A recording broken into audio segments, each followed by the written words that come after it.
think about the giants who run our world, the CEOs of tech empires, the policymakers shaping your future, the institutional leaders holding the keys to global power. You think you know them. You think they are just baby boomers. But you are wrong.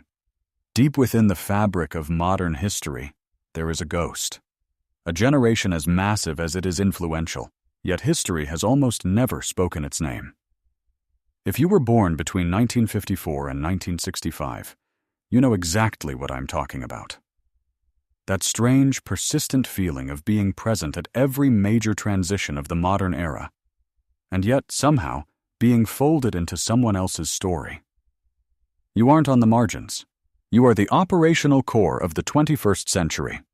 But culturally, you remain invisible. For decades, you were misclassified, grouped into the massive boomer category, causing your distinct psychological journey to blur and fade. Your formative years were different. Your entry into the economy was different. Your entire relationship with risk and success was forged in a fire no one else had to face. This is not just another demographic group. This is a cohort defined by a unique kind of resilience and a silent internal struggle for identity. Today, we finally pull back the curtain. We stop the erasure. Welcome to the untold psychology of the in-between generation. We call them Generation Jones. To understand why this generation feels so displaced today, we have to look back at the world that raised them. Imagine growing up inside a giant cultural promise. In the late 1950s and early 60s, the air felt thick with a specific kind of certainty. As children, Generation Jones watched the same television shows and heard the same guidance as their older boomer siblings. The message was everywhere, from suburban kitchen tables to school assembly halls. Work hard, stay responsible, play by the rules, and a stable, prosperous life would follow as naturally as adulthood itself.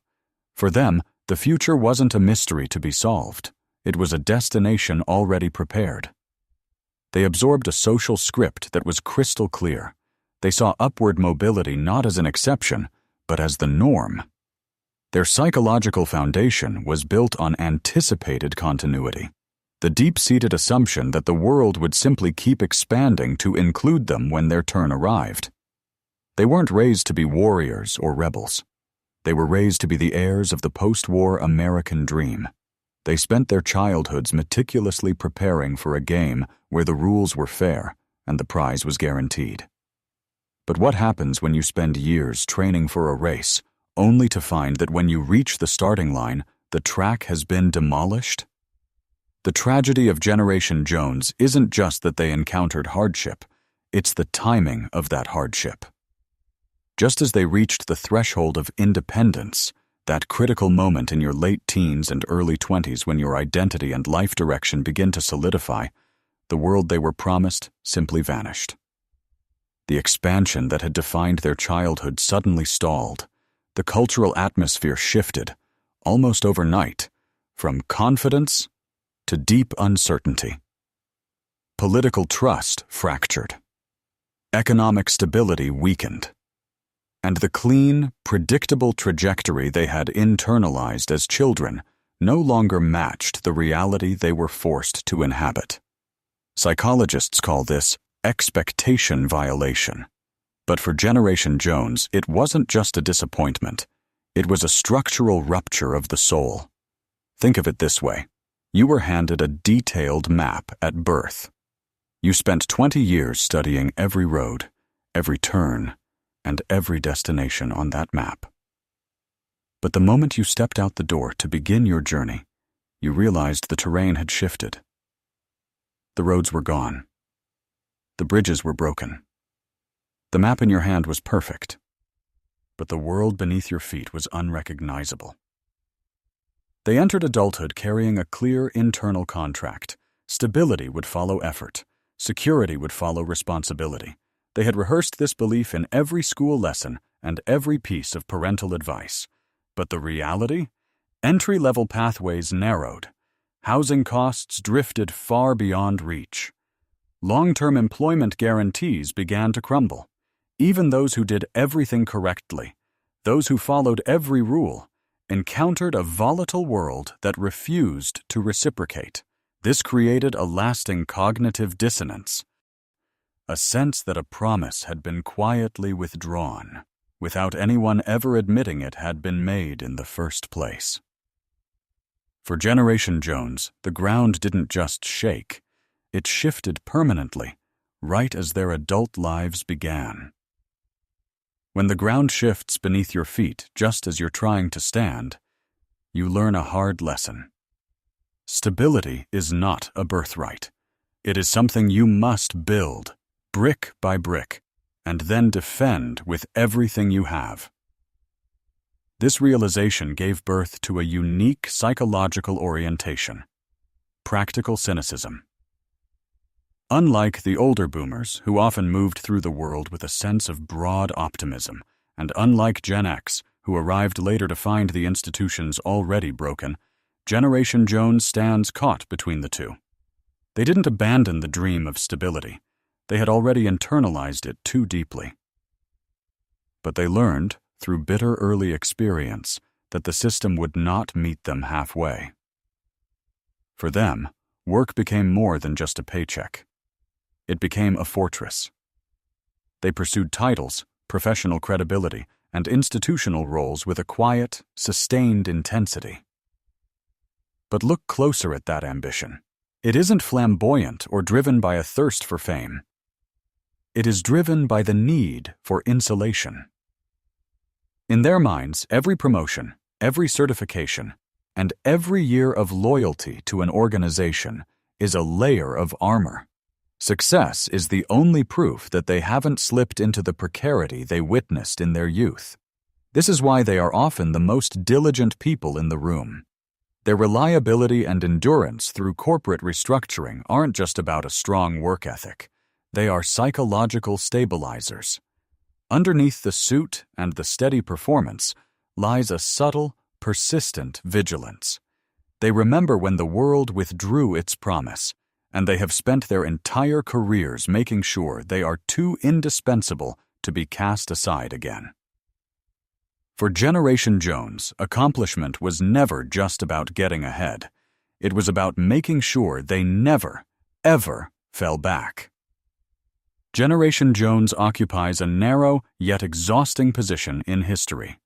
They are the last cohort to spend their childhood in a fully analog world, and the first required to spend their prime working years building the digital one. They remember the tactile weight of rotary phones, the rhythmic clack of typewriters, and the permanence of paper systems. But they didn't just witness the digital revolution. They operationalized it. They became the translators, explaining legacy structures to younger colleagues and new tools to their older boomer bosses. This is the origin of what we call bridge fatigue. To those above them, they often seem too ready to revise tradition. To those below, they appear as extensions of the old guard. They move fluently between both worlds, yet they seldom feel a true sense of belonging in either.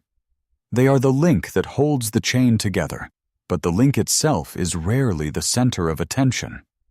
This role of the silent stabilizer carries over into their most intimate lives. For Generation Jones, intimacy was recalibrated by the volatility of the 70s and 80s. They inherited a mid-century model of love, one defined by endurance and provision. But they built their families during a time when stability could no longer be assumed.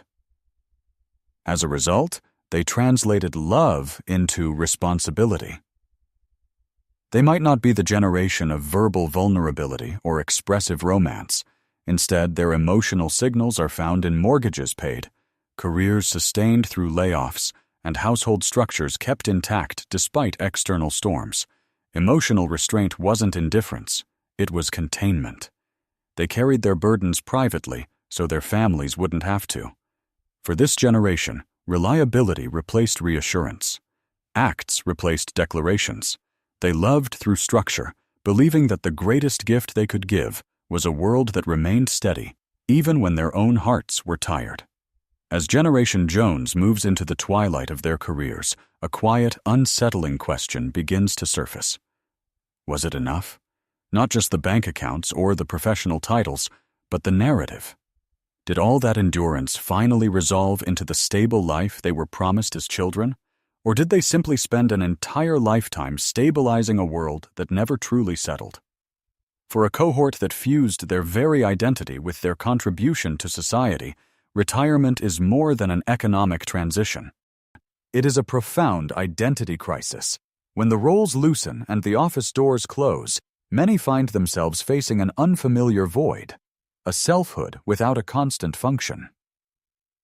After decades of using achievement as a shield, standing without that armor can feel like a dangerous exposure. But there is a different way to read this story. Generation Jones did not fail to inherit stability. They performed a much greater feat. They carried the flame of continuity across a massive historical rupture. They absorbed the systemic shocks of 2 centuries, the death of the analog world and the birth of the digital age, and they still built the institutions, families, and frameworks that the rest of us now inhabit so easily. Their story is not unfinished because it lacked success. It is unfinished because it has rarely been fully named. So to the generation born between the lines, those who held the center when the ground shifted, we see you. Your legacy isn't just what you built. It's the fact that you never let go of the bridge while we were all crossing it. It is time we finally call you by your name.